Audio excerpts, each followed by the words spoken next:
India मांगे gold. नमस्कार, मैं हूं आप सभी के साथ विपनेश माथुर और आप देख रहे हैं न्यूज 24। और टोक्यो ओलंपिक में आज भारत के लिए बहुत ही अहम दिन साबित होने वाला है। जी हां, बैडमिंटन में आज बड़ा दिन है।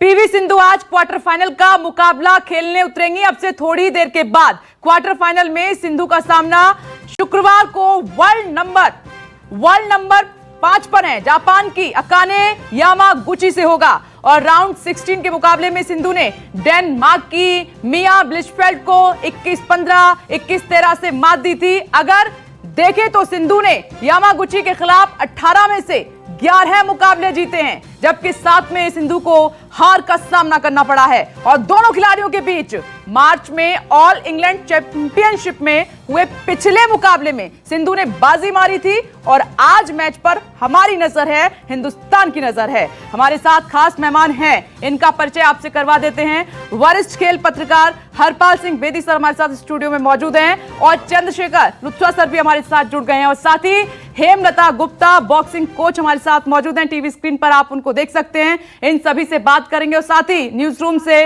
हमारे साथ ऋषभ भी जुड़ गए हैं। आप सभी का बहुत बहुत स्वागत है। बात करेंगे बॉक्सिंग में। आज हमने मेडल पक्का किया है, यानी कि भारत के नाम 2 मेडल हो चुके हैं और अब उम्मीद मेडल की बड़ी हो गई है। लेकिन इस बीच ये खबर, टोक्यो ओलंपिक में भारत ने दूसरा मेडल पक्का कर लिया है। बॉक्सिंग में लवलीना ने शानदार जीत हासिल कर सेमीफाइनल में अपनी जगह बनाई है। और 69 किलोग्राम कैटेगरी में लवलीना का सामना ताइवान के नीन चेन से था और जिसे लवलीना ने 4-1 से करारी शिकस्त दी है। इस पर विस्तार से हम चर्चा करेंगे। लेकिन आज जो पहली नजर है वो हमारी पीवी सिंधु पर है। पीवी सिंधु से अब मेडल की उम्मीद हो गई है, क्योंकि उनकी परफॉर्मेंस कमाल की है। देखिए, टोक्यो ओलंपिक से एक के बाद एक बड़ी खबर आ रही है। लेकिन सबसे पहले ऋषभ, आपके पास आती हूं। तमाम खास मेहमानों का मैं रुख करूं तो ऋषभ, आज पीवी सिंधु पर नजर है सबकी। देखिए, आज वो क्वार्टर फाइनल खेलेंगी और ये मुकाबला होगा सेमीफाइनल के लिए। तो उनकी जो परफॉर्मेंस अब तक रही है, आज पीवी सिंधु से कितनी उम्मीद है? देखिए, पीवी सिंधु अगर बैडमिंटन कोर्ट पर हैं तो पूरा देश उम्मीद यही करता है कि वो मेडल के लिए आगे जाएंगी और डेफिनेटली सेमीफाइनल में अपनी जगह पक्की करेंगी। अकाने यामागुची के खिलाफ उनके ओवरऑल स्टैट्स बहुत अच्छे हैं, लेकिन हम इस बात को नज़रअंदाज नहीं कर सकते कि यामागुची अपने घर पर खेल रही हैं। बेशक ऑल इंग्लैंड चैंपियनशिप के अंदर पीवी सिंधु ने उन्हें हराया था, लेकिन हाल फिलहाल के अगर मुकाबलों को देखें तो अकाने यामागुची ने 4 में से 3 मैचेस सिंधु के खिलाफ जीते हैं। यानी कि कह सकते हैं कि अपने घर पर खेलते हुए जिस तरह की एक हर खिलाड़ी की चाहत होती है कि अपने घर पर वो जरूर जीते, तो पीवी सिंधु को आज एक कड़ी टक्कर तो जरूर दी जाएगी। लेकिन जिस तरह से टोक्यो ओलंपिक्स में हमने सिंधु की अब तक की फॉर्म देखी है, पिछले मुकाबले में जिस तरह से उन्होंने ब्लिचफेल्ड को हराया था, उससे पहले 28 मिनट के अंदर 32 मिनट के अंदर अपने मैचेस जीते हैं, तो ये बता रहा है कि सिंधु की भी गेम अपनी कंट्रोल में है। अपनी वो ना सिर्फ बैडमिंटन कोर्ट पर अच्छा खेल रही है, बल्कि साथ ही साथ अपने पूरी तरह से रैलीज को भी कंट्रोल कर पा रही हैं।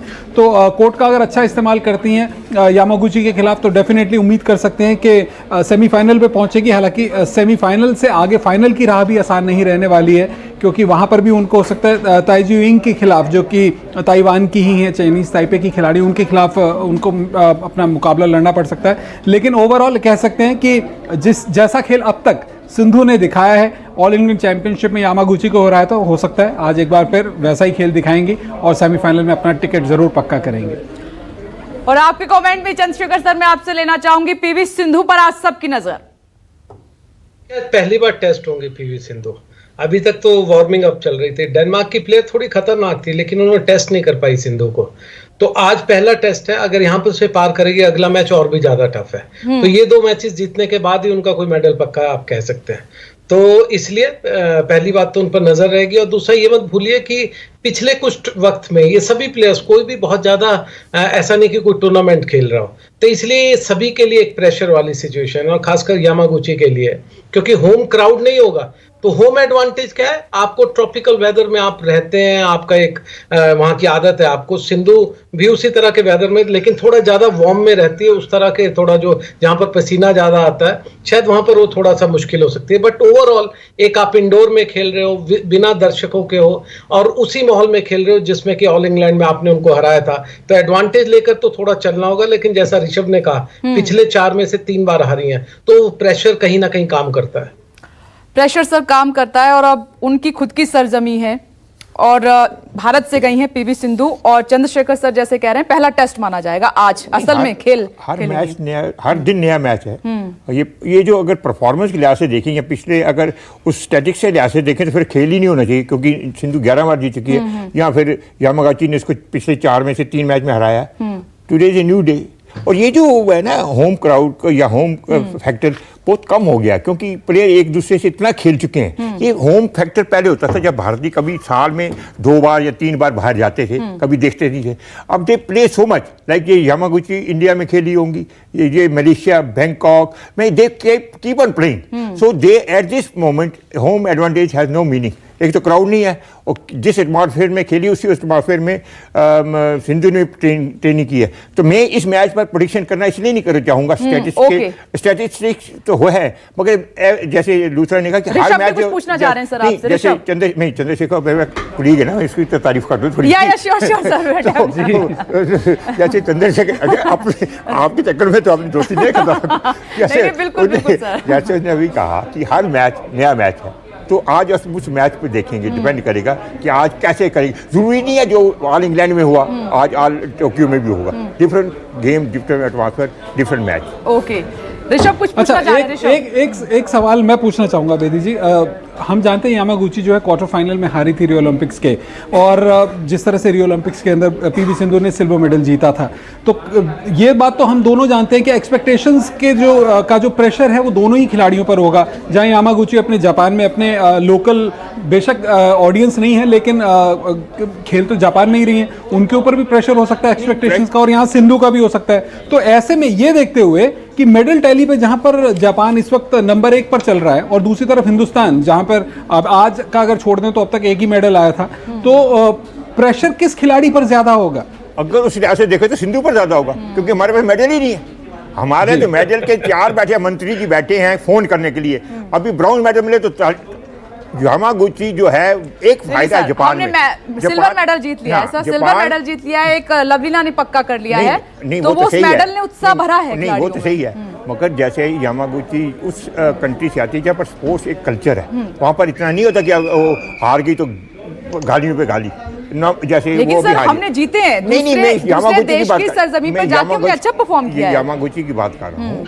उनका जब ऋषभ का क्वेश्चन था प्रेशर किस पे होगा, प्रेशर टेंशन इसका ज्यादा। ओके सर, लवलीना का मैंने जिक्र किया है, खबर भी आ गई है। देखिए लवलीना पर भी चर्चा करना बेहद जरूरी है। टोक्यो ओलंपिक में भारत ने दूसरा मेडल पक्का कर लिया है लवलीना की बदौलत। जी हां, बॉक्सिंग में लवलीना ने शानदार जीत हासिल कर सेमीफाइनल में अपनी जगह पक्की कर ली है। 69 किलोग्राम कैटेगरी में लवलीना का सामना ताइवान के नींग चेन से था, और जिसे लवलीना ने 4-1 से करारी शिकस्त दी है।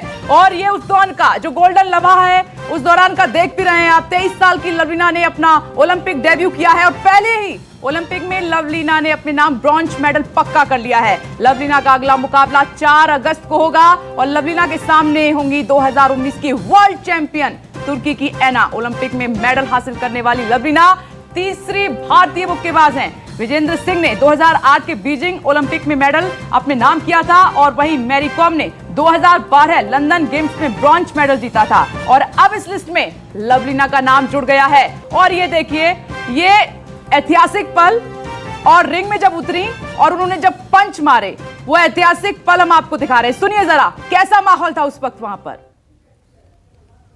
चलिए वो मैं दिखाऊंगी थोड़ी देर में आपको, लेकिन सीधे अब क्योंकि बॉक्सिंग कोच हमारे साथ मौजूद हैं, हेमलता गुप्ता जी, लवलीना का पहला डेब्यू शानदार खेली हैं, कैसे देख रहे हैं आप उनके पंच को, और जिस तरीके से उन्होंने अपनी परफॉर्मेंस दिखाई है और ये मैच अपने नाम कर लिया? लवलीना भारतीय टीम की बहुत ही एक यंग बॉक्सर है, जो बहुत हाइट का बेनिफिट उठा के हमेशा खेलती है। मैंने उसकी जो बाउट देखी उसके अकॉर्डिंग उसने बहुत अच्छा खेला है। डबल लेफ्ट राइट के साथ उसने जो अटैक किया है, वो उसके मुक्कों का जो असर था उसके अपोनेंट पे साफ दिख रहा था, और जजेस पे भी उसका असर हुआ, और उसने बहुत क्लियर स्कोरिंग लेके उसका राइट स्ट्रेट और लेफ्ट हुक भी बहुत अच्छा है। और डिस्टेंस में खेलते हुए बहुत अच्छे रिंग क्राफ्ट से उसने उसको उसमें अपने गेम में उसने उसको उतारा है अपने गेम को, और काफी निखरा हुआ गेम मुझे लगा। और नेक्स्ट जो उसकी अपोनेंट है उस पर भी उसका काफी असर पड़ा होगा, ऐसा मुझे लगता है। तो बहुत बहुत अच्छा उसके जो स्ट्रेट पंचेस थे, मैं ये कहूंगी कि स्ट्रेट पंचेस के साथ उसने बहुत डिस्टेंस के साथ बहुत ही क्लियर फाइटिंग दी है। ओके ऋषभ, आपका सवाल। मैं तो कहूँगा आज आपसे कुछ ही देर पहले मेरी बात हुई खुद लवलीना से, जो कि टोक्यो से मीडिया के साथ में इंटरेक्ट कर रही थी, और मैंने उनसे सवाल पूछा था कि क्योंकि कई बार ऐसा होता है, बॉक्सर्स देखते हैं कि अगर मैं क्वार्टर फाइनल खेल रही हूँ, यहाँ से अगर मैं जीत जाती हूँ तो मेडल जीत जाऊंगी, और फिर उसके बाद में एक प्रेशर आपका ईज आउट हो जाता है। तो क्या आपको अब लगता है कि अब जब आपका ब्रॉन्ज मेडल कंफर्म हो गया है तो क्या अब आप और ज़्यादा फेयरलेस होकर खेलेंगे? तो वो कह रही थी कि हाँ बिल्कुल, मुझे लगता है कि मैं गोल्ड मेडल के लिए जा सकती हूँ, और वो आइडलाइज करती हैं मोहम्मद अली और मैरी कॉम को, तो उनका जो खेलने का ढंग है वो काफ़ी हद तक वैसा ही है। एक मेरा सवाल है यहाँ पर आप सभी से, जिस तरह से आज लवलीना ने खेल दिखाया, आज पता चला कि उन्हें कोविड भी हुआ था पिछले दिनों और उनकी ट्रेनिंग पे बहुत उससे असर आया था। क्या हम कह सकते हैं कि अगर ये कोविड जैसी सिचुएशन नहीं हुई होती लुथरा जी, तो शायद हम कह सकते हैं कि बॉक्सिंग में चांसेस ज़्यादा होते हैं, या आपको उनकी गेम देखकर लग रहा है कि बिल्कुल अभी भी वो गोल्ड मेडल के एक स्ट्रॉन्ग प्रॉस्पेक्ट हो सकती हैं बॉक्सिंग 69 kg कैटेगरी में? अभी भी वो गोल्ड के लिए अच्छी फाइट कर सकती है।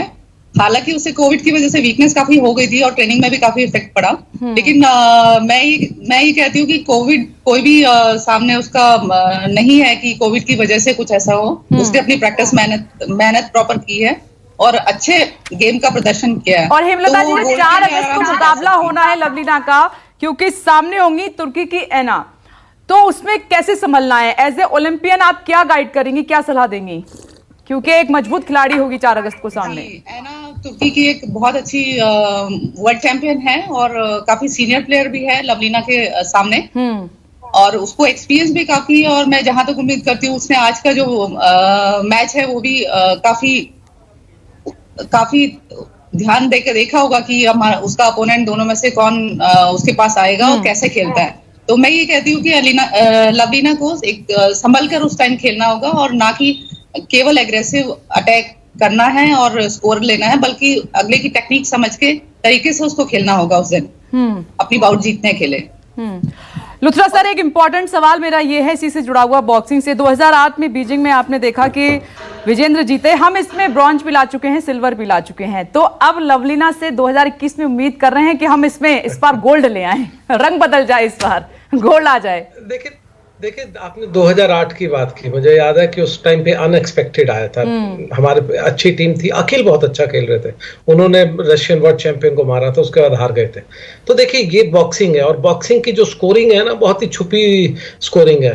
हेमलता जी ज्यादा अच्छे से जानते हैं, आजकल पता ही नहीं चलता कौन जीत रहा है कौन हारा है। हमें तो इंचियन में याद है, मैं और बेदी साहब बैठे हुए थे, सरिता देवी पूरा जीत के चली गई और उनको हरा दिया, उनका हाथ किसी और का खड़ा कर दे। तो ये बहुत मुझे तो हमेशा लगता है कल मैरी कॉम का मुकाबला भी सामने है सर, कल हम देख रहे थे। मैरी कॉम देखिए मैं उसी पर आ रहा था। मैरी कॉम 2012 में आई, 2012 से पहले वो अपना पूरा खेल गई थी, 2012 में तो खत्म थी।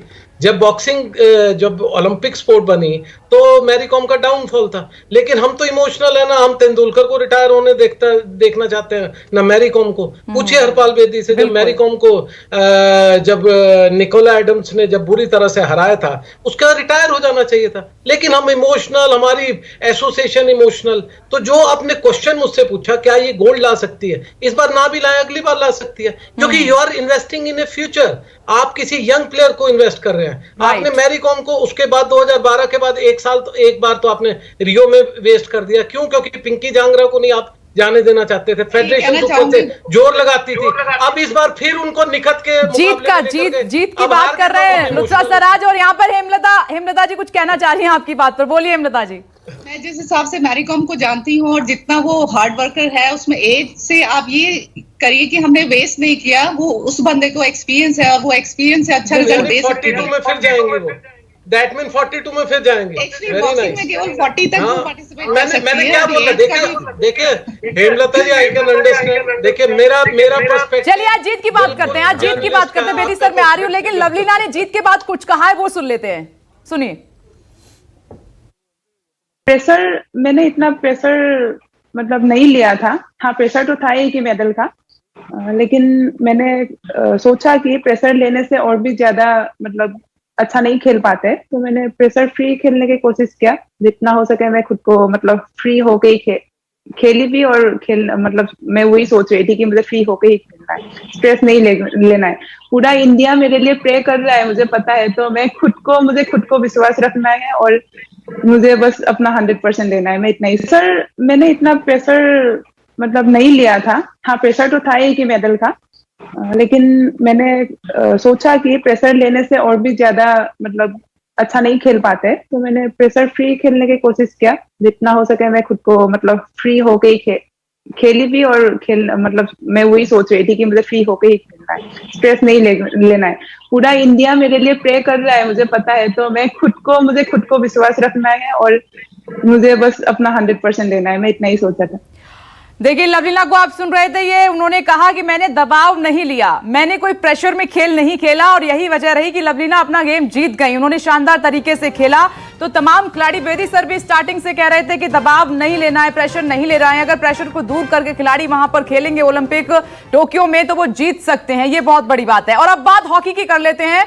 देखिए, हॉकी मैच पर भी सबकी नजर है, क्योंकि 3 बजे मुकाबला शुरू होने जा रहा है। आज तय होगा सेमीफाइनल का लाइनअप, ये सबकी नजर है। टीम इंडिया क्वार्टर फाइनल में पहुंची है। अब एक और मैच सामने है। 9 अंक के साथ अपने ग्रुप में नंबर 2 पर है। तो हॉकी में आज भारत का मुकाबला जापान से है। दोपहर 3 बजे से शुरू होगा। और आज का मुकाबला अगर देखें तो भारत के लिए आज का मैच भी काफी अहम रहने वाला है। बड़ी खबर, भले ही टीम इंडिया क्वार्टर फाइनल में पहुंच चुकी है, लेकिन आज भी भारत की नजर जीत पर ही होगी। 9 अंक के साथ टीम इंडिया अपने ग्रुप में नंबर 2 पर बरकरार है। टोक्यो में टीम इंडिया का प्रदर्शन अब तक काफी अच्छा रहा है, और टीम इंडिया को सिर्फ ऑस्ट्रेलिया के खिलाफ हार का सामना करना पड़ा। और वहीं न्यूजीलैंड, स्पेन और चैंपियन अर्जेंटीना को भारतीय टीम ने शिकस्त दी है। अर्जेंटीना के खिलाफ तो भारतीय टीम ने एक तरफा जीत हासिल की। बेदी सर, आपका कमेंट इस पर? जी, ऐसा है कि भारत की नजर जापान पे नहीं रहेगी, भारत की नजर रहेगी दूसरी तरफ से टीम कौन सी तीसरे नंबर पर आती है, क्योंकि भारत नंबर दूसरे लेकिन पे आज आएगा। आज की मैच मतलब आज जब भी जो भी रिजल्ट होगा भारत दूसरे नंबर पर है। इसके लिए अब भारत का इंटरेस्ट ये होगा कि दूसरे पूल में तीसरे नंबर पे टीम कौन सी आती है, उसके साथ भारत ने खेलना है। या हॉलैंड है, या जर्मनी है, या इंग्लैंड है, ये ग्रेट ब्रिटेन। ये तो इंटरेस्टिंग ये है, क्योंकि भारत की जीत ऑलमोस्ट अश्योर्ड है। अगर चलिए, अगर हाइपोथेटिकली मान, अगर हार भी जाए तब भी भारत सेकंड पे है, जीत जाए तब भी सेकंड पे है, ड्रा हो जाए तब भी सेकंड पे है। तो भारत ने सेकंड से ऊपर तो जाना नहीं है। हाँ, ये हो सकता है कि अगर अब देखना इंटरेस्टिंग चीज ये होगी कि आप किसके साथ मतलब खेलेंगे। सेकंड से नीचे नहीं जाएंगे वो, सेकंड पर सेकंड है ही ना, उससे और कोई आ ही नहीं सकता। जितने भी परम्यूटेशन कॉम्बिनेशन कर लो, ये सेकंड पे पहुंच गए। अब इंटरेस्ट नहीं है, वहां पर बेल्जियम टॉप पे कर गया। अब मगर दूसरे, तीसरे, चौथे नंबर पर वहां पर अभी भी टसल है।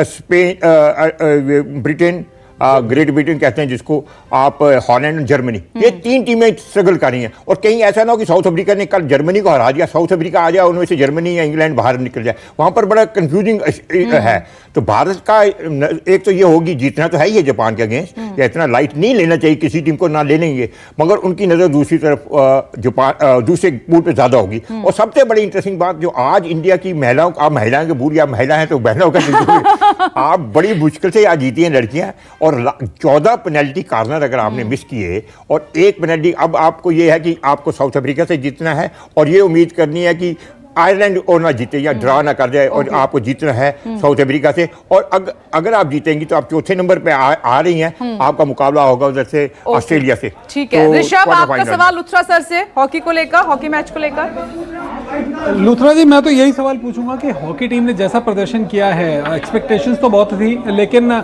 ऑस्ट्रेलिया के खिलाफ जिस तरह से क्रैश हुई ये टीम, हमने ओलंपिक से पहले भी बात की थी, शुरू होने से पहले, कि हॉकी टीम से कितना ज़्यादा मेडल की उम्मीद की जा सकती है। आप इस टीम के परफॉर्मेंस को देखकर क्या असेस करते हैं? क्या कह सकते हैं कि इस बार ये टीम अपने खोए हुए अच्छे दिनों में वापस लौटती हुई नजर आ रही है, या एक मैच जो ऑस्ट्रेलिया के खिलाफ क्रैश डाउन हुए थे, 7-1 से जो हारे थे, उसी मैच को कह सकते हैं कि ये टीम की असल? Okay, sure. दूसरा जी, मैं आपसे एक और क्वेश्चन पूछूंगा, और ऋषभ जी ने जैसे, हमारे अच्छे दिन कब थे ये बताइए ना। मैं भी बुढ़ा हो गया कर करके, हमारे अच्छे 80 से तो हमने कोई जीता नहीं। अच्छे दिन कब आएंगे? नहीं, हॉकी का हमारे अच्छे दिन आने चाहिए सर। हमने 2 मेडल पक्के कर लिए, अब इसमें अगर हम अच्छे दिन बोलेंगे तो प्लेयर्स का हौसला बढ़ेगा। ये हमारे अच्छे ही दिन है। देखिए, पहले दिन हमने मेडल पक्का किया सर, आपकी बात गलती होगी आपकी बात। जी बिल्कुल, मैं देखे यहाँ से मनोबल बढ़ा रहे हैं खिलाड़ियों का सर। बिल्कुल, गलती होगी। ऋषभ, जो आपने कहा कि हम हॉकी में क्या मेडल ले पाएंगे, देखिए अभी तक तो उम्मीद नहीं लगती। हम नंबर 5 वहां पर गए थे और हम ठीक नंबर 5 के हिसाब से खेल रहे हैं। ये अर्जेंटीना की वो टीम नहीं है जो पिछली बार जीती थी और बहुत अच्छा खेल रही थी। हमने अर्जेंटीना को वहां पर जाकर भी लीग में हराया था और ये लगातार ये हार रही है टीम। तो ऐसे में हमारा जो असली मुकाबला है वो सिर्फ तीन टीमें जो ऊपर मेडल ले सकती है। जैसे हरपाल जी ने कहा, एक बड़ा इंपॉर्टेंट है वहां से कौन आएगा। अगर वहां से साउथ अफ्रीका ऊपर आता है तो शायद एडवांटेज इंडिया को रहेगी। इंडिया शायद नंबर 5 से नंबर 4 पे भी सो सकता है। क्यों? क्योंकि जर्मनी, हॉलैंड और ऑस्ट्रेलिया और ग्रेट ब्रिटेन ये हमेशा तंग करते हैं हमें। अगर हम उनके अगेंस्ट वहां पर खेल रहे हैं, हॉलैंड के अगेंस्ट, बेल्जियम के अगेंस्ट, हम हमेशा तंग होते हैं वहां पर। तो ये इंपॉर्टेंट है। हम तो जीत रहे हैं, हमारे कोई फर्क नहीं पड़ता यहाँ पर हम वहां पर किसके अगेंस्ट खेलेंगे, क्योंकि वो इंपॉर्टेंट मैच हमारा होगा वहां पर। बेदी सर, हाँ, क्वार्टर फाइनल का बड़ा इंपॉर्टेंट, जैसे मैंने कहा और जैसे आपने कहा, मनोबल का ये है कि इस बार आपका मुकाबला, इस बार तो परफॉर्मेंस अभी अच्छी रही है, मगर सबसे दिक्कत हमारी ये है कि हमारी जो फॉरवर्ड लाइन है वो क्लिक ही नहीं कर रही। हम अभी तक जो जीत रहे हैं और बड़ी मुश्किल फॉरवर्ड लाइन, देखिए जितनी भी जीत हुई है, कल जो जीते हम अर्जेंटीना से, लास्ट मिनट में 2 गोल हुए। हालांकि यही प्रॉब्लम हो रही है कि हमारा फॉरवर्ड है, 2 विंगर्स दिलप्रीत और मनदीप, ये 2 यंगस्टर हैं, यही चला रहे हैं। बीच में ऐसा लग रहा है खाली है, डिफेंस में है, डिफेंस का अंदर प्रेशर आ जाता है तो कंसीड कर देता है।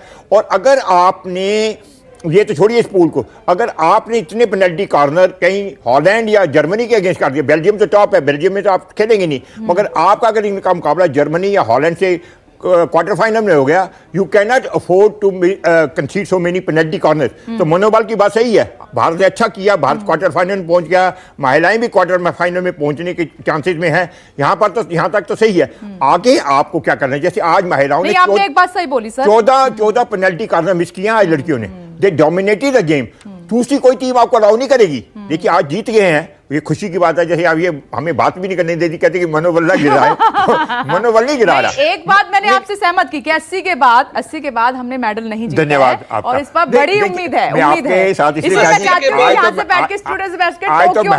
के तो प्लेयर्स का मनोबल हम बढ़ाते हैं। आज तो महिलाओं का दिन है, इसलिए मैं कुछ जाहिर नहीं करना चाहता।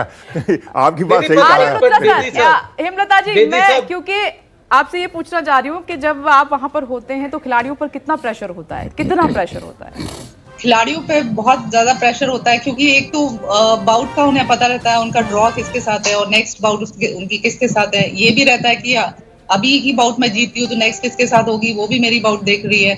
और आपने भी अपने अपोनेंट की बाउट पहले देखी है या उसके बारे में पहले डिटेल में पता किया, तो काफी प्रेशर रहता है। ऊपर से ये भी प्रेशर रहता है कि हमें मेडल लेना है और ये बाउट जीतनी है। तो इतने प्रेशर में अगर वो फ्री होके, जैसे लवलीना ने अभी बोला है कि अगर वो मेंटली फ्री, प्रेशर ना लेके खेलें कि हमें अपना 100% देके खेलना है, रिजल्ट अपने आप आएगा, तो वो देके वो खेलें तो वो फ्री खेल सकते हैं। और जो इस तरीके का हम डिस्कशन कर रहे होते हैं कि 80 के बाद हमने कोई मेडल नहीं जीता, 2021 में परफॉर्म कर रहे हैं, तो ये बातें खिलाड़ियों पे क्या असर करती है? नहीं, हमने मनोबल बढ़ रहा है उनका कि अच्छा करें। देखिए जैसे आज इसने कहा लूथर ने, आजकल हम एक दूसरे को सपोर्ट करना है ना आप ये जो लवलीना की जीत का फायदा एक था, शी हैड नथिंग टू, उसको पहला डेब्यू करी थी, इस लड़की से वो पहले हार चुकी थी, she had nothing to lose. अगर हार जाती तभी वो यंग है, पहली बार किया तो टेंशन फ्री तो वैसे ही थी, अब टेंशन में आएंगी। बातों का मैं पूछना चाह रही हूँ कि क्या प्लेयर्स पे ये असर करती हैं इस तरीके की बातें, वो दबाव में आ जाते हैं क्या जब हम मेडल की बड़ी उम्मीद कर लेते हैं? देखिए इंपॉर्टेंट चीज है आप किसके अगेंस्ट खेल रहे हो, आपका प्रेशर क्या होता है, आपकी रिकवरी जो है वो इंपॉर्टेंट है, प्रेशर इंपॉर्टेंट नहीं है। आप पहला मैच खेल करके जाते हैं, आप किस तरह से रिकवर कर रहे हैं। अगर आपको अच्छी नींद आई है, गुड नाइट स्लीप, उसके बाद सब कुछ ठीक हो जाता है। अगर आप वो टेंशन लेकर सोइए, या आपको मालूम है कि एक बड़ा मैच खेलने वाला है, या आपके कोच या थोड़ा और किसी और से प्रेशर आता है, तो आपकी नींद डिस्टर्ब होती है। अगर आप एक अच्छी नींद सो गए, आप वापस आए, स्पोर्ट्समैन अगर ये सोचने लगा तो खेलना छोड़ देगा। वो आता है, वो अपना 100% देता है, और फॉर्चुनेटली अनफॉर्चुनेटली जो उसका उस दिन का लक होता है वो उस तरह से खेल के जाता है। लेकिन I agree with Harpal ji on one point, इसके पास कुछ लूज करने को नहीं था, इसको सिर्फ गेन करना था। इसके पास सब कुछ ऐसा था कि आगे के लिए एक्सपीरियंस लेके जाना है। यहां जीत गए तब भी ठीक है, हार गए तब भी वाहवाही होगी। तो ऐसे में आप और ज्यादा खुल करके खेल सकते हैं। और जिस तरह हेमलता जी ने कहा, इनका डबल लेफ्ट और जिस तरह फुटवर्क जिस तरह से चल रहा था, बहुत कमाल का। मैं टेक्निकल पॉइंट्स नहीं मैं ज्यादा जानता, लेकिन देख करके समझ आ रहा था she was very very strong against the opponent. मैं हेमलता जी से एक बात पूछूंगा, हाँ, प्लीज। जैसे आज लवलीना ने हाइट का फायदा लिया, सिमरनजीत को हाइट का नुकसान हुआ क्या? दैट अदर गर्ल जो थी थाई गर्ल, वो एक पंच मार के तो चुक जाती थी। हमारी जो सिमरनजीत थी, उनके जैब और सब हवा में ही चलते थे, मतलब she was attacking but it was not landing on the Thai girl. और थाई गर्ल ने उस कई बार ये भी फायदा तो होता है, मेरा ख्याल है, मैं तो समझता नहीं उतना, but I think that Thai girl took advantage of being shorter than Simranjeet. जहाँ लवलीना ने हाइट का फायदा लिया, वहाँ पर नुकसान हुआ सिमरनजीत को। जो उसका अपोनेंट है वो उसको एग्रेसिव खेलना पड़ता है और अंदर जाके अटैक करना पड़ता है। अगर ऐसे में आप अपनी हाइट का फायदा उठा के डिस्टेंस से नहीं खेल पाते हैं तो उसका आपको नुकसान भी होता है। ऋषभ, मैंने एक चीज नोट की है, मैं इस पर जरूर चर्चा करना चाहूंगी। आप देख रहे हैं कि कल का मुकाबला मैरी कॉम हारी, तो मैंने सुबह भी ये मेंशन किया था कि चाहे मैं हूं या आप हैं तो कहीं ना कहीं वो चीज अंदर रहती है, एक मनोबल हमारा, ऐसे इतना बड़ा प्लेयर हार गया तो हम कैसा खेलेंगे कि ये प्रेशर बन जाता है। लेकिन इससे बड़े हैं, आगे ये भूलकर आगे खेले हैं। और साथ ही हॉकी की टीम के साथ भी ऐसे ही हुआ कि ऑस्ट्रेलिया जैसी टीम से हम हार गए, लेकिन फिर हमने लय बनाई, फिर हमने अपना मैच पकड़ लिया। तो इसमें तारीफ करनी होगी प्लेयर्स की। देखिए, एक बात तो हम सभी जानते हैं कि कोई भी खिलाड़ी, कोई भी टीम हारने के लिए नहीं खेलती, वो जीतने के लिए खेलती है। और जब उन मैदान पर जाते हैं तो वो तमाम क्रिटिसिज्म, तमाम प्रेशर सिचुएशंस वो सब भूल जाते हैं। उनको सिर्फ और सिर्फ अपनी परफॉर्मेंस के बारे में चिंता होती है और उस परफॉर्मेंस के टाइम पे वो अपना कितना दे पाते हैं, 100% दे पाते हैं या उससे कम दे पाते हैं, ये मैटर करता है। जैसा अभी शेखर जी कह रहे थे, रात को नींद अच्छी आई तो आप 100% दे पाएंगे, आपको नींद अच्छी नहीं आई, आपकी बॉडी आपके साथ नहीं है, आपके रिफ्लेक्सेस आपके साथ नहीं है, तो शायद आपकी परफॉर्मेंस पर असर नहीं आएगा। आपके कमिटमेंट लेवल पर कोई शक नहीं है, आपने 100% दिया। और ये बात चाहे वो हॉकी टीम की हो, चाहे ऑस्ट्रेलिया के खिलाफ जैसे 7-1 से हारे, उसके बाद में उनका कमबैक करना हो, या फिर वुमेन टीम की बात हो जहां उन्होंने आज अपना मैच जीतकर कहीं ना कहीं एक आउटसाइड चांस जो है क्वार्टर फाइनल में बनाया हुआ है। दीपिका को देखिए, रैंकिंग राउंड के अंदर आर्चरी के अंदर बहुत ज़्यादा स्कोर नहीं किया था, लेकिन फिर भी उन्होंने प्री क्वार्टर फाइनल तक उन्होंने पहुंचने की अपना प्रदर्शन जारी रखा। अतानु दास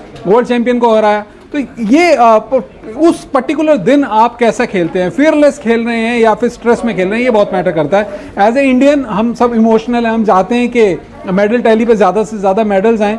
उम्मीदें सभी से हैं। पीवी सिंधु का मैच अब से कुछ ही देर में शुरू हो जाएगा और उम्मीद करते हैं कि जो यामागुची हैं उनके खिलाफ वो ज़रूर जीत दर्ज करेंगी और अपने जो रिकॉर्ड है उसको मेंटेन रखेंगी। और शेखर जी, मैं तो यही कहूँगा कि आप जब पीवी सिंधु मैच जीतेंगे तो आपको जो है हमारे स्टूडियो में आकर हमारे साथ में डिस्कशन करेंगे। मैं एक ऋषभ से बात करूंगा जो इन्होंने आज अच्छा किया, सारा एक्सप्लेन किया कि दिन में क्या होता है। आज का दिन जैसे हमारा मनु बैकर का दिन खराब था, आज 10 पॉइंट ड्रॉप करके 290 किया और वो 15 नंबर हुई। और जो रही थी जिसके बारे में ही था, जिन्होंने अभी वर्ल्ड चैंपियनशिप जीती, वर्ल्ड कप जीता था, वो 25वें नंबर पे हुई। तो मेरा जहाँ तक ख्याल है दिन पर भी डिपेंड करता है, आप प्रेशर जो होता है वो भी डिपेंड करता है और प्रेशर आप कितना लेती हैं वो भी डिपेंड करता है। लवलीना ने प्रेशर नहीं लिया, she had nothing to do, she emerge winner. और जिसने प्रेशर लिया, अब यही दीपिका के साथ हुआ कि वो जीतती गई जब प्रेशर टाइम पे आया जहां पर को क्लिक करना था। अब ये डिफरेंस हो जाता है कि ये लड़कियां जो हमारी जीती हैं वर्ल्ड कप जीती हैं। वर्ल्ड कप तो रोज ही हर दूसरे दिन होता है, ओलंपिक्स में वो प्रेशर मेंटेन करना, दीपिका वर्ल्ड नंबर 1 है, मगर जब वक्त पे आया तो शी क्लैप्ड, उसका प्रेशर आ गया था ना इतना कि सब उम्मीदें थी अब ये क्वार्टर फाइनल पहुंच गई है। ये हमको देखना है कि इतना कुछ करने के बाद ये this is the third Olympic Deepika का कोई क्रिटिसिज्म नहीं है, मगर इतना तो हम पूछ सकते हैं ना भाई, ये क्रिटिसिज्म कि आपने इतने अच्छा प्रदर्शन किया। अभी 15-20 दिन पहले या 1 महीना पहले पेरिस में नंबर 1 आई, उससे पहले ग्वाटेमाला में जीता, तो यहाँ पर क्या हो गया? चलिए सवाल मैं चंद्रशेखर साहब से पूछ लेती हूं। डिस्करेज नहीं करना है, डिस्करेज की बात नहीं है, मनोबल बढ़ा रहे हैं। डिस्करेज करने के लिए हम बैठे भी नहीं है, हम तो सर मनोबल बढ़ाने के लिए बैठे, हम अच्छा और खेलें। तो चंद्रशेखर सर, जो बेदी सर कह रहे हैं कि क्या हो जाता है, मतलब अगर ये प्रेशर बन रहा है कि हम वर्ल्ड चैंपियनशिप जीतते आ रहे हैं, अच्छा परफॉर्म हमने पीछे किया है, लेकिन ओलंपिक में हम आए और हमारे ऊपर इतना प्रेशर हो गया कि हम जो खेल रहे थे, जो परफॉर्मेंस थी, उसमें हम गलती कर बैठते हैं, तो क्या वो मोमेंट रहता है ऐसा? देखिए, कहीं ना कहीं पता चलता है आप मेंटली उतना स्ट्रांग नहीं है। मुझे पहली बार याद है जब हम लंदन में थे, लॉर्ड्स में चैंपियनशिप हो रही थी, बेदी साहब भी हमारे साथ थे, दीपिका हारी बहुत बुरी तरह से, 1 साइडेड 6-7 के एरोज मार रही थी और हवा विंड फैक्टर बहुत था, नहीं कंट्रोल कर पाई, नई लड़की थी, सबने सोचा कि ठीक है ये प्रॉब्लम है, पहली बार हुआ, प्रेशर में चली गई, दूसरी बार फिर उसी तरह से होता है। और अब की बार और लगातार 2012 हो या उससे पहले से हो, आप लगातार वर्ल्ड चैंपियनशिप जीतते हैं, वर्ल्ड कप जीतते हैं, जितने भी पता नहीं कितने वर्ल्ड कप चलते हैं, और यूरोप की हर गली मोहल्ले में एक वर्ल्ड कप हो जाता है तीरंदाजी का। लेकिन कहीं ना कहीं क्या ये प्रॉब्लम है एसोसिएशन के साथ कि आप इनको मेंटली जज नहीं कर पा रहे? आपको ये देखिए साइकेट्रिस्ट हो, साइकोलॉजिस्ट हो, ये सब लोगों के साथ, लेकिन सर ये हमारे साथ ही नहीं, अमेरिका की एक प्लेयर अभी आपको याद होगा, अभी हाल ही में उन्होंने खुद ही अपने कदम पीछे ले लिए, डॉक्टर्स की टीम आनी पड़ी, उन्होंने कहा मैं रेडी नहीं हूं खेलने के लिए। लेकिन देखिए उन्होंने लिए 4 ओलंपिक गोल्ड जीतने के बाद, साइमन बाइल्स की आप बात कर रही हैं, उन्होंने 4 ओलंपिक लेने के बाद, और यहां पर उनको थोड़ा इंजरी प्रॉब्लम भी और जो जिस तरह का देखिए उनके और हमारे रहने के स्टाइल में बहुत डिफरेंट है। हमारे जो मेंटली स्ट्रांग जो जितने हमारे एथलीट होते हैं वो उनके उतने नहीं मुझे मिलते, वो अलग तरह की कंडीशंस होती है। हमारे यहाँ पर नीचे से उठ करके, गरीबी से उठ करके इतने स्ट्रांग प्लेयर्स होते हैं। मैं इसीलिए कहा कि जब ये एसोसिएशन का भी काम है, जब आपकी ट्रेनिंग हो रही है, एस्पेक्ट उनका मेंटल एस्पेक्ट देखना है, क्या वो यहाँ पर यहाँ compete करने के लिए पूरी तरह 100% फिट है, और अगर नहीं है ट्राई समबडी एल्स। मैंने कहा ना, आपको फ्यूचर देखना है, आपको ये देखना है कि आपको मेडल कौन ला सकता है, रादर देन कि आपका वर्ल्ड चैंपियन कौन है। कोई चाइना में देखिए, बिल्कुल चंद्रशेखर सर आप सही कह रहे हैं, आपकी बात ठीक है, लेकिन मेरा मानना यह है कि सिलेक्टर्स हैं वो सब कुछ देखते ही होंगे, तभी जरूरी नहीं, ये गलतफहमी नहीं। एक मिनट सर, मैं बॉक्सिंग कोच हैं हेमलता जी, उनसे ही पूछ लेती हूँ। हेमलता जी, जब आप खिलाड़ी को तैयार कर रहे होते हैं तो टेक्निक तो आप सिखाते ही हैं, इसके अलावा और क्या उनको बताते हैं कि जब मेन मुकाबला है तो वो प्रेशर में ना आए? और एक और सवाल और ले लेती हूं मैं, ऋषभ का भी सवाल है। ऋषभ आप भी जोड़ लीजिए अपना सवाल। आप हेमलता जी अपना सवाल का जवाब जरूर दें। मैं इसके बाद में मेरा सवाल बस शेखर जी से यही था, फ्यूचर की बात करें कि हमें फ्यूचर पर इन्वेस्ट करना है, तो मनु भाकर और सौरभ चौधरी वो तो फ्यूचर के शूटर्स हैं, उनको अगर उनके लिए अगर हमने इन्वेस्ट किया और उनके वर्ल्ड चैंपियनशिप्स के में, तो आप क्या कहेंगे? क्योंकि उन्होंने क्वालिफाई किया, वहां पर क्रैश कर गए, अब उन्होंने कोई एम्यूनिशन, कोई अपने वेपन पर ब्लेम कर रहा है, कोई कोचेस पे ब्लेम कर रहा है, तो क्या इन शूटर्स पर भरोसा किया जाए या फिर ये कहा जाए कि वाकई उनके साथ जो अनफॉर्चुनेट? नहीं, 100% आपको इन पर भरोसा करना पड़ेगा, क्योंकि इन्होंने रिजल्ट दिया है आपको एशियन चैंपियनशिप हो, वर्ल्ड चैंपियनशिप हो, आपको भरोसा दिया है। अब आप नेक्स्ट टाइम देखेंगे, आप उसमें अगर नेक्स्ट टाइम भी ये फ्लॉप करते हैं ये, तो आप इनके मेंटल एस्पेक्ट्स देखेंगे। देखिए शूटिंग उस दिन की गेम है, हम सभी लोग जानते हैं, शूटिंग में सिर्फ नैरोएस्ट ऑफ द मार्जिन से वक्त की कमी है। एक आखिरी कमेंट में हेमलता जी से ले लेती हूँ एक लाइन में। मैडम क्या टेक्निक देती हैं और प्रेशर को कम करने के लिए क्या कहते हैं आप? देखिए प्रेशर तो हम लोग क्या करते हैं कि टेक्निक तो देखते हैं, जैसे सिलेक्टर बोला, आपने बोला कि सिलेक्टर ध्यान नहीं देते, सिलेक्टर हर चीज को ध्यान देके सिलेक्शन करते हैं, यही नहीं देखते कि वो सीनियर प्लेयर है, जूनियर है, फ्यूचर में कुछ करेगा। हमें ये भी देखना पड़ता है कि वो इस कंपटीशन में, ओलंपिक जैसे कंपटीशन में अच्छा परफॉर्म कर सकता है कि नहीं कर सकता है, और उसके लिए हम उनको कई कंपटीशन जब ट्रायल होते हैं या ऐसे सिचुएशन देते हैं ताकि वो प्रेशर उन पे बना रहे और उस प्रेशर में वो फ्री माइंड खेलें ताकि आगे ओलंपिक जैसे कंपटीशन पे वो रिजल्ट दे सके। ठीक है, ओके, बहुत बहुत शुक्रिया आपका हेमलता जी। हरपाल बेदी सर आपका भी शुक्रिया, और चंद्रशेखर सर आपका भी शुक्रिया, और मेरे साथ ऋषभ भी जुड़े। देखिए ये डिस्कशन चलता रहेगा, लेकिन आज का दिन महत्वपूर्ण है। अब उम्मीदें अब पीवी सिंधु पर हैं। लवलीना ने तो कर दिया कमाल, आगे एक मैच 4 को खेलना है, फिर हमारी हॉकी टीम है सामने, और तो पूजा रानी है, हाँ, उसका भी मेडल आने वाला है। बिल्कुल बिल्कुल, ये तमाम प्लेयर्स हैं जिन पर हमारी नजर है। महिलाएं ज्यादा मैं आपको खुश करना चाहता हूं। एक छोटा सा ब्रेक लेना। नमस्कार, मैं हूं मानक गुप्ता। अगर आपको हमारा ये वीडियो पसंद आया हो तो इसे लाइक और शेयर जरूर करें, और हाँ, हमें सब्सक्राइब और फॉलो करना ना भूलें ताकि आप देश और दुनिया की कोई खबर मिस ना करें। तो जुड़े रहिए हमारे साथ और देखते रहिए न्यूज़ 24।